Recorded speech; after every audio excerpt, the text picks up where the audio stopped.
I thought we should chat. I want to tell you guys about why I really got rid of the pervert glasses. Now, as a vlogger, a guy who documents his life, Meta Ray-Bans came out. Very interesting technology, right? They kind of solved a problem. They gave me an additional angle. Wearable glasses. I'm a guy who spends a lot of time with his kid.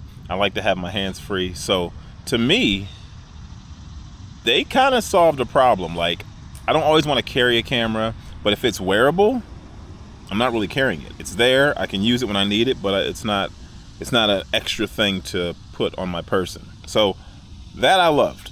My hair looks crazy. Ignore it. I'm going to do my hair today. Well, I was actually out with some friends, and there was a moment where, like, one of the people in the group had just showed up, and they're like, "Hey, are those Meta glasses?" And I'm like, "Yeah." And they're like, "Please don't look in my direction with those on." And that really took me back because I had never thought about it outside of, like, glasses for me to use to record.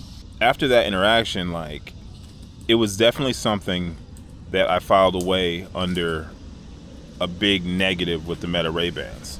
They started getting bad press because a lot of people were using them to film people without their knowledge or consent, and it's crazy to not acknowledge that. Like, that's a real thing. Like, people's privacy should, I think, be respected.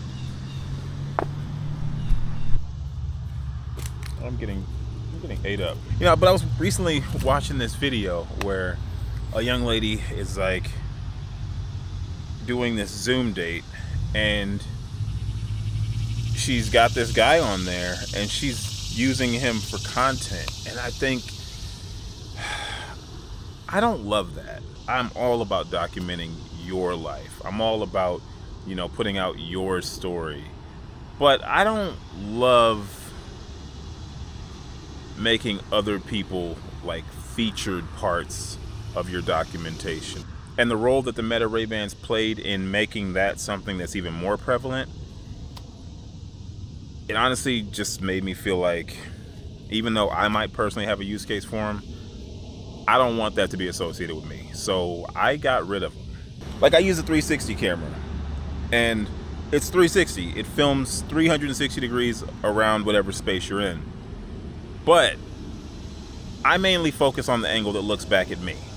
Like, it has the ability to look around the room, but I'm never really just showing off other people. And I wonder how interesting these glasses would be if they looked back at you. But I say all of this to say, they've been nicknamed the pervert glasses by people who don't document. And I think it would be naive of me to not acknowledge that that is a very real scenario that's happening. But it also presents so many questions that I didn't initially ever think about. Like, okay, say you agree to be in someone's video, but you don't agree to the edit. Or for how long do they own that? Like, if they caught you at this moment and that's who you were then, do they own it in perpetuity? If you reach out later on and say, "Hey, I know I agreed to that, but now I don't want to be in it anymore," can you take it down? Should you be entitled to compensation if you play a significant role in why a video makes money? Like, there's some real questions to answer. I just really didn't want to be a part of that discussion, so I removed myself. But with that said, there was a use case for them.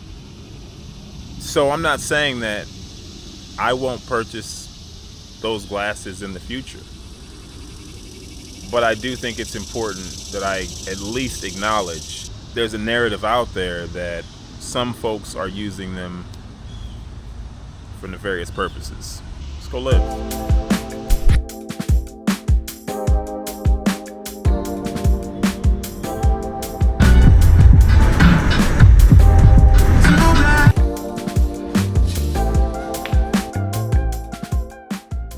Lately, I've just been really thinking about the responsibility of someone who documents their life. No matter how much we want it to be our perspective, it affects other people. And if I'm being honest, if I document it in a way where I always presented that there's a camera recording, I don't think it would maintain that same honesty. I think once people know there's a camera, they tend to perform. They pretend to be less of themselves. Like, that's a power. I think about this whole panopticon that we're creating, where we've agreed that, being out in public, you know, unless you have a reasonable expectation of privacy, which you don't when you're out, you're allowed to be filmed. So it's not a question of legality. But even when you do record, that footage isn't going to some personal hard drive somewhere. It's going to some cloud-based server somewhere, and someone is manually reviewing it. But your lens does matter. Like, having your version of things is important. Like, they did try to make it so if you tamper with the lens, it disables the glasses. But people are always going to figure a way out. People are always going to find some workaround to do what they want to do. Part of the reason I think my childhood was so fun is that I was allowed to make mistakes. There was not a camera everywhere. And if you had some embarrassing moment, it happened, we laughed, we got over it, and we moved on. Now, you're immortalized in 4K. That footage lives forever. It's heavy because I do enjoy it. I've lived long enough to see things that were fringe become mainstream. And when that happens, you can't fight it. And the only regret I've ever had in those situations was that I didn't get on board earlier to really understand how something worked. I guess I just don't want us to lose the respect for our fellow person. Even if it's not a legal question, I don't want us to lose our ethics. I don't want us to lose our respect. Like, there's a certain level of trust that you give someone in that open space that we give our neighbor or our friend when we allow them to capture us. It's incredibly vulnerable to be inside someone's camera roll. I'll probably never make a video that tells you should document your life, because I don't truly know if you should. But I do know whether or not you choose to do so, there's a pretty good chance that someone else is.